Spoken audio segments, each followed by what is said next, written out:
Good morning, everyone. It's really great to be here today.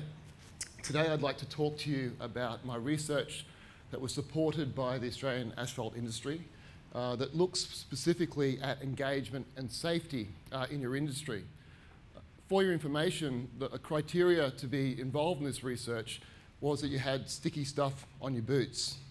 So importantly, this is a frontline study looking at frontline attitudes and behaviours. A prime area of the research is around employee engagement. I think we all understand what that's about. We know what engaged people versus disengaged people look like. There's a significant amount of research in this space. According to the Global Gallup research, only about 3 in 10 people would describe themselves as engaged in work. 2 of those 10 people would describe themselves as actively disengaged. What does it mean to be actively disengaged at work? Work is not fun for these people. Work is like the abattoir of the soul. These people are dragging themselves to not a fun place. And unfortunately, this attitude is catchy. And so engagement's kind of like a good versus a bad attitude. And I think that's something you can relate to. Think about toolbox meetings that you've been a part of. What are the engaged guys doing? They pay attention, they care, they take pride in their work, they make suggestions that are helpful. What do the disengaged do? On their phones, not paying attention. I've heard it all before. So there's 2 guys in your crew, possibly, if you have 10, that are trying to sink your boat and aren't really supporting the goals that you're trying to achieve. I thought just to demonstrate, I'd show you an example of someone who I describe as fairly disengaged.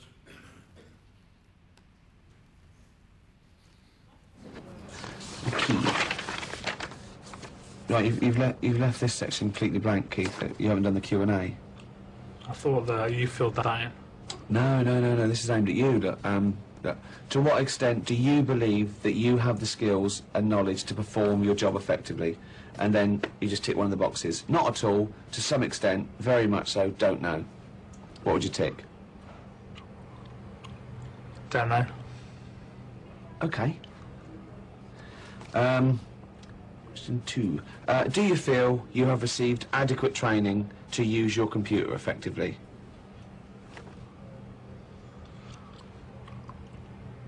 What are your options? Same as, they're always the same, always the same. Not at all, to some extent, very much so, don't know. Don't know. Don't know again, okay? Do you feel you are given the flexibility to decide how best to accomplish your goals?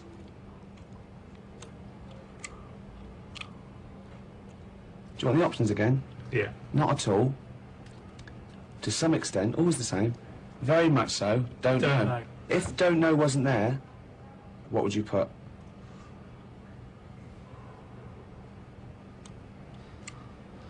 Well, the options. Not at all. To some extent, very much so, don't know. Very much so. Do you remember what the question was? No. Okay. Okay, so I think we find that funny because we can see the reality of it. And you can see how people are just surviving in their work life. So to be engaged at work is flourishing and thriving in your work environment. People are present and engaged in their work activities. The important part of this story is that it actually has significant financial and safety implications. So if we can improve engagement, we actually get financial returns as well as safety benefits. Smart managers know that if we drive productivity, we actually get more disengagement. Do you understand what I mean by that? When I ask people to do more, they tend to push back and give us less. But if we work in the engagement space, they'll actually give us more. The more engaged they are, the more productive they are. And this is not really an argument anymore. The research is very strong around the financial benefits. In Australia, economists estimate it costs our economy approximately $50 billion a year because of disengaged staff in our organisations. In the United States, that number is somewhere between $350 and $450 billion. So there are significant financial returns. That trickles down to your business. And if your business looks anything like those statistics, you're essentially burning cash. Money is walking out the door. So how do we leverage engagement is the question.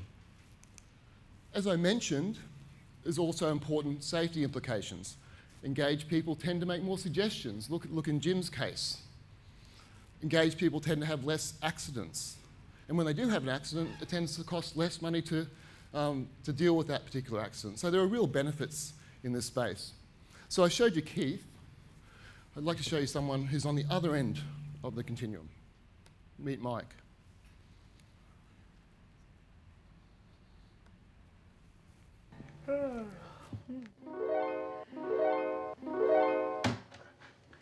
It's Monday! Monday morning! Yes! Yes! Yes! It's Monday! It's Monday! Yes! I can't wait to go to work!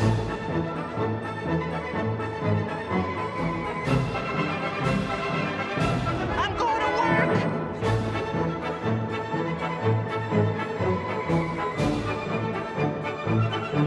Yes, I'm going to work!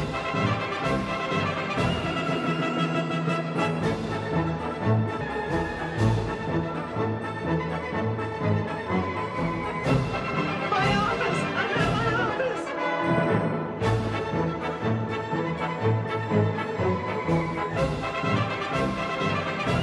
Yes! I'm at work! Okay, so Mike's a bit of a dick. That's true. Okay, and we don't really want to work with Mike, do we? I mean, we don't want the road workers doing that. That's going to distract the traffic, that's for sure. But the point is, you can see the continuum of engagement, yeah? Does that make sense to you now? There's definitely a continuum. So in your boat, you've got three people rowing, 2 people trying to sink it, and 5 people in the middle who occasionally will pick up the oars. The idea really is to focus on those guys in the middle and try to push them up into the more high engagement area. By the way, engagement is not every day in the zone. You can slip in and out, but being a bit more aware of that can help us to be in that high performing area more regularly. I'd like to talk about the background of the research now and how this research came to be. It initially started in the mining industry, working with dragline operators. That's me out there on the mine sites. I think it was a Blackwater. So this is hands-on, practical research, sitting in the cabs with the guys, talking to them about what's going on in terms of engagement and productivity and what makes a difference. The mining industry actually invested $250,000 in this research project. Based on this, and it took about 2 or 3 years to conduct, by the way, to get to this. This is a model that I developed based on the research outcomes. All it is a framework that explains the levers of being more or less engaged. We don't have the time today to explain the details and the minute elements of the model, but I will explain the 2 general factors that exist which come together to affect whether someone will be higher in the zone, which is the green, that's sort of in the Mike area, or fall down towards the red, that's more the Keith area. Does that make sense? And we move up and down that line. You can probably see yourself in different days where you are. When you're in the green, that's those days where you're just nailing it. Everything's going well. Okay, so if you notice the two different axes, we have personal qualities and cultural fit factors. Personal qualities is how I feel about myself at work. What's my rating of myself? Do I have the qualities that are required to be successful in this business? The cultural fit factors are what do I think about the environment that I'm a part of? And there are things like the management, the communication, type of people they select, whether I'm involved, whether I'm empowered, that sort of thing. The money I get paid, all of that comes together. They're the elements of the model. And people, and those people there, you can see, those dots on the graph, they're real people in the mining industry. So we can plot people based on where they are, given their responses. And if you can see, I know it's a bit difficult at the back, but if you can see this guy down here, or this sort of swarm of people down here, okay, which on the bottom right of the screen, they essentially have high personal qualities, but low cultural fit factors. You may know people like this. They're saying, I'm really great, but the organisation sucks. These guys have a high sense of entitlement. This place owes me a job. These guys think if this place would just listen to me, it'd be so much better. Now, unless they're brilliant, like a Shane Warne type, for example, who can sit outside of the culture, you'd have him in your team. But unless you're a Shane Warne type, they're probably not adding a great deal of value to your business, and in fact, having a negative impact on productivity because they're outside of the zone. On the other hand, you can have people who are high in cultural fit, but they're lacking challenge or skills. these guys could be your Cinderellas in the business looking to be discovered. So by understanding that, we can use the framework to start to leverage some of the elements of engagement. I'll come back to this. On to the research I conducted with asphalt. It started with focus groups, with frontline supervisors, asking them about safety, engagement, and productivity. And we sat in a Boral wind stains. Some of them were on the way to shifts, some on the way out of shifts. So again, right in the practical element of the workplace. And we use a force field analysis where I asked them to tell me who plays for the home safe team, who plays for the accident team. And as a consequence, they would write their ideas on a little magnetic strip and put it on the board depending on where they felt it would play. So that's in the guys' writing. So that was about trying to engage them in the process. It's interesting to me that 40% of these guys had no safety training. That's a remarkable statistic. And that's worth the price of admission to go back to your business and just check that all my supervisors have at least had some safety training, because that's a significant amount.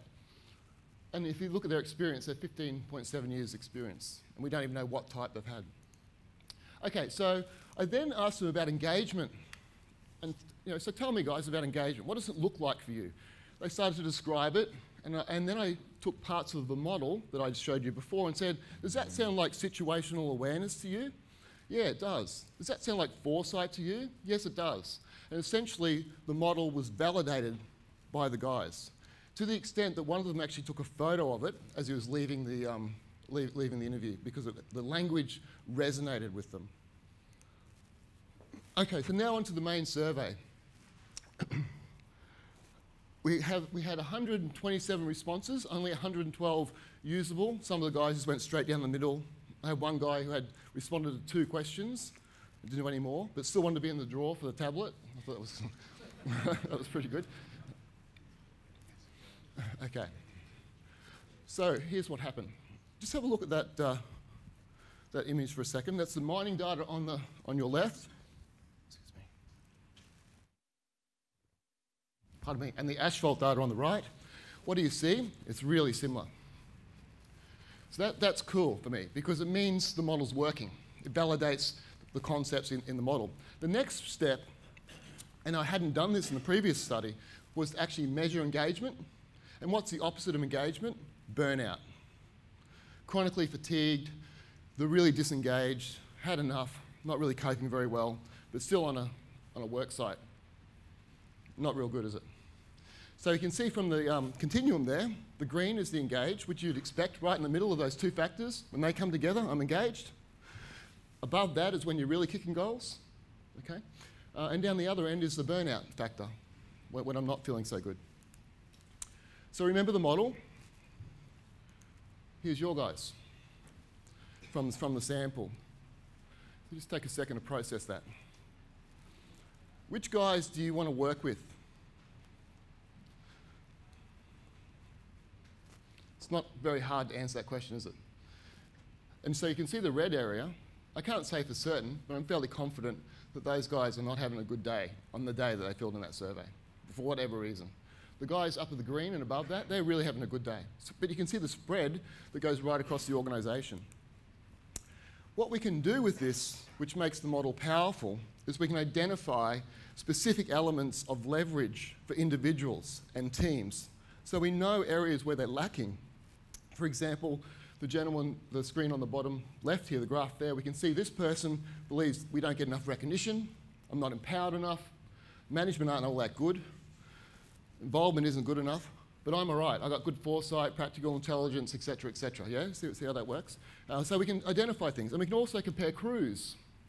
So in some of the variables in the model, 3 really critical factors: foresight, situational awareness, and practical intelligence come out as important factors in engagement area, and they're all trainable and learnable characteristics.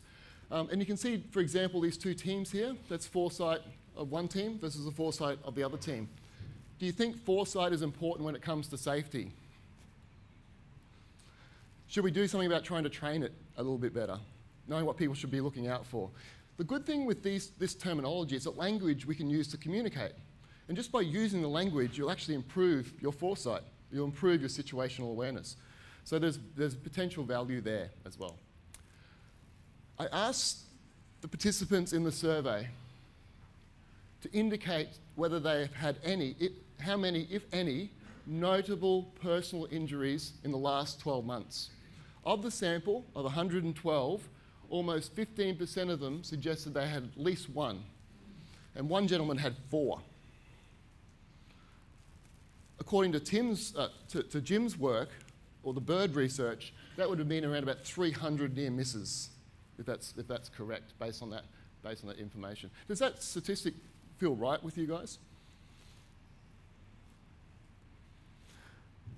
Well, that's what they told me. So notable is not necessarily reported. Notable is something that I've taken home with me. Take a guess what the red dots are. They're the injuries. Notice where they are and where they're not. So I can't say for sure whether disengaged means I have an injury or whether an injury makes me disengaged, but either way, injury is not putting you in the zone, that's for sure. So there are things we can do, and it's an important issue.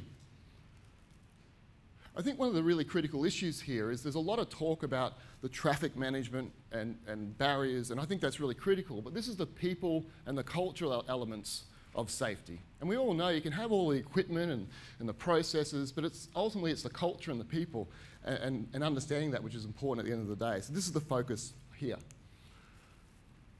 So we collected all the data and processed it using statistical techniques, and from that we identified 3 independent but related concepts, which you already know. But this provides a framework to help to understand it and to influence it. The first factor or area is what we call tacit safety. We call it tacit because it's implicit, it's inside, it's how I feel. The tacit safety is how the guys feel about how safe they are, or how safely they act. It's inside of them. People have high levels of tacit safety, feel safe at work. They feel they can communicate safety problems if they see them. They feel they have the skills to get out of trouble if something does occur. People who are low on tacit safety would tend to think that they can't, or no one hears me around here, for example. Explicit safety is essentially the managers and my perception of the managers and the supervisors, and are they genuine about safety? Do you really walk the safety talk? Because in reality, a lot of guys think you don't. And at the end of the day, it's productivity really before safety. Does that make sense? So it's sending those really explicit messages, and it's primarily about the management and the supervisors, a critical element. The good news is, if we up that, and the work Jim's doing ticks all these boxes. If we up that, people will feel and act more safely. The research supports that. And 100 is a sample to make those generalizations, by the way, fairly strongly. Oops, sorry, one more. Safety comms. How do you deliver your message? Do you send the guys an email, say, be safe today?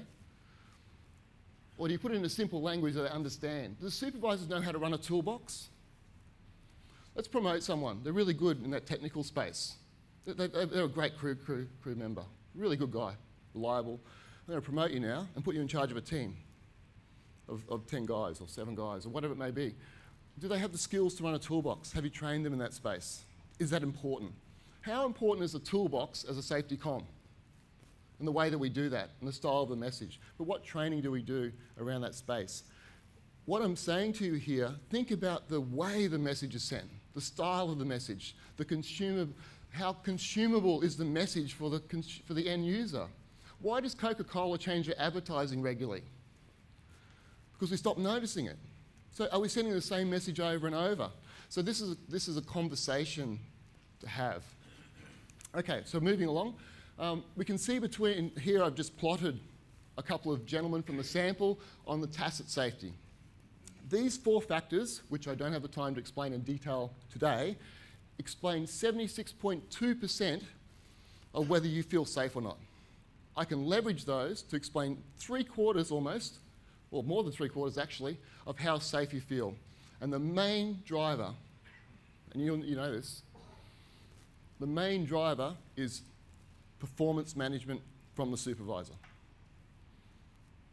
The feedback I'm receiving on a day-to-day basis. 50% of the story is the supervisor.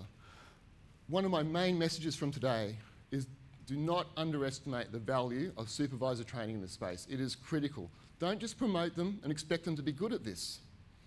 It's a skill set they need, and they're not. Some of them are, but a lot of them aren't. So you can see the guy on your left doesn't feel safe, and he won't act safe because he's nervous. The guy on the right does. Who do you want to work with? Do you want to try to leverage those factors? The crew plays a very important role here as well. How important is your crew to how safe you feel? And again, a really undervalued area in this space. We don't pay enough attention to crew selection, to crew development, to crew synergy. All those things can be done and developed. And by doing these things, what are you leveraging? Engagement. What are your benefits? Productivity, as well as safety. Excuse me. Here's explicit safety, and again, a number of factors predict around 70%. What was explicit safety again? How genuine are you? The guy on the right thinks you're full of shit. Does that make sense? I've heard all this before. Here we go, this same old bullshit. You know what I mean? So they don't believe you. If they don't believe you, they don't feel and act safe, and they're disengaged. Should we do something about it? Don't worry about it. Keep going. Okay, last one. The vehicle for the message. The guy on the left is sitting in the toolbox meetings with his mobile phone going, I've heard all this before. Don't need to listen to this. The guy on the right is paying attention. Who do you want to work with? Okay, the last thing we asked in the study, and we're getting to the final points, is can we actually predict who's in the injury bin or the non-injury bin? And it turns out with 66% chance we can. How this works, if you can imagine a spreadsheet, and we've got 100 people responding, and they've a number of different variables that they responded to. At the end of that is the question, did you have an accident or not? Yes or no? What we can do is put those 4 factors into a model that are on the board, on the screen there, and the computer will, what the computer does, it processes 99 of them and leaves one out, okay, and works out the calculations. Then it says, on that one case, I would guess or estimate that's an accident. And then do it again. I would guess that's a non-accident. 66% of the time, you got it right.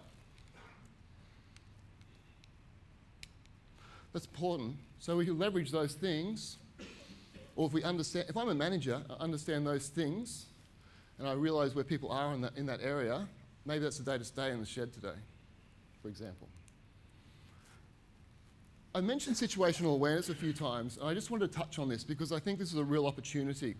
Situational awareness is how much do you pay attention? Are you aware of your environment?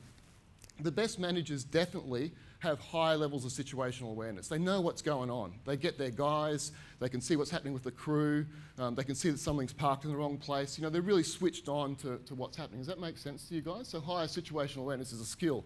Think about the traffic controller. High situational awareness important for them, you know, paying attention to what's actually going on. If I can just give you an example from the focus group research. One manager was telling me about a situation where one of his guys was going through significant personal issues at home. And this is also another undervalued issue, I think. There's a lot of people bringing stuff to work, and how do we cope with that? And it's tough, you know, when you're doing night shift and you've got personal problems. So the better managers are onto this. They know that the guys are having problems. That's situational awareness of their crew. They know what to look out for. So they know Bob's having some problems. They know Bob's mind's away. So what do? They keep Bob busy. That's actually really powerful leadership and really powerful management. Let me play this for you. If you don't think you can be trained, talk to someone in the military.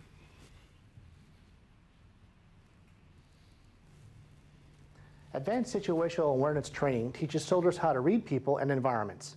In this installment of our series, Melissa Anderson breaks down the 6 domains of ASAT and shows us some fundamentals taught to achieve overmatch and to keep our soldiers battle ready. Yesterday there was a bomb on that attack on that road down there. The Army is using advanced situational awareness training to teach soldiers how to use their minds to make more effective decisions on the battlefield. A large part of ASAT is profiling human behavior, which is broken down into 6 domains. These are heuristics, proxemics, atmospherics, biometrics, geographics, and kinesics.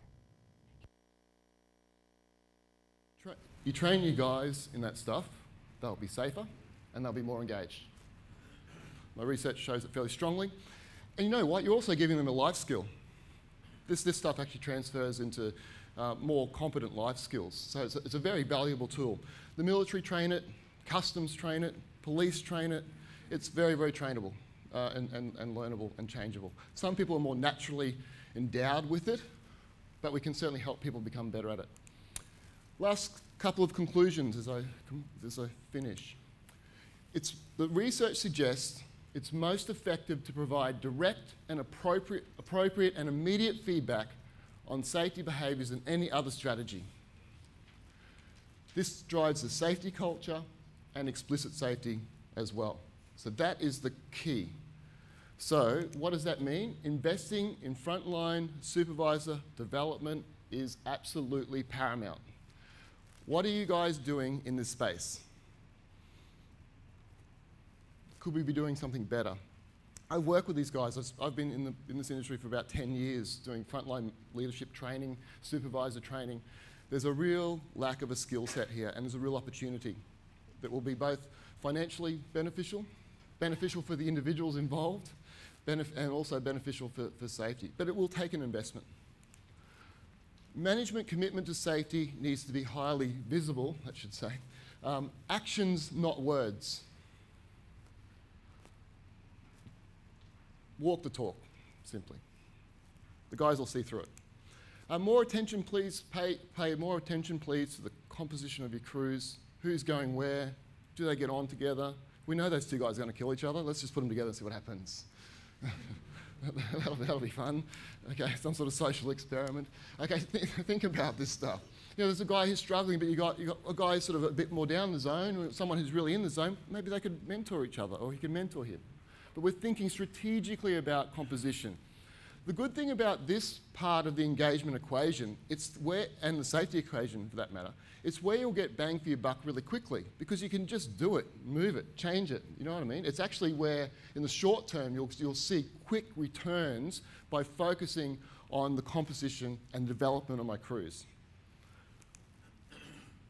Situational awareness training is a screaming opportunity. It really is. We can break it down, we can look at how they do it, we can teach our leaders to do it. To me, it really suggests an opportunity to leverage. Improve the message channels. Don't just use the same old stuff, another email, another toolbox meeting. You know, the supervisor gets up there, same old tone, blah, blah, blah. You know, no one's paying attention. So think about it, train it. You know, simple messages. Jim's example is a great example of communicating the safety message in a simple way that the guys get, understand, and then the vehicle's there to support that. And remember, many of these strategies will also improve employee engagement. So you get a lot of value in the space if you're prepared to invest. My last point for today is I'd like you to think about how you spend your occupational health and safety dollar. We spend a lot of money on safety. In fact, you spend 96 cents in every dollar on safety and approximately 4 cents in every dollar on mental health, employee health, and well-being. My point is, the engagement stuff, sure, safety is important. If you want people to be disengaged, make your workplace unsafe. But the engagement stuff is really in the mental health area and the well-being area.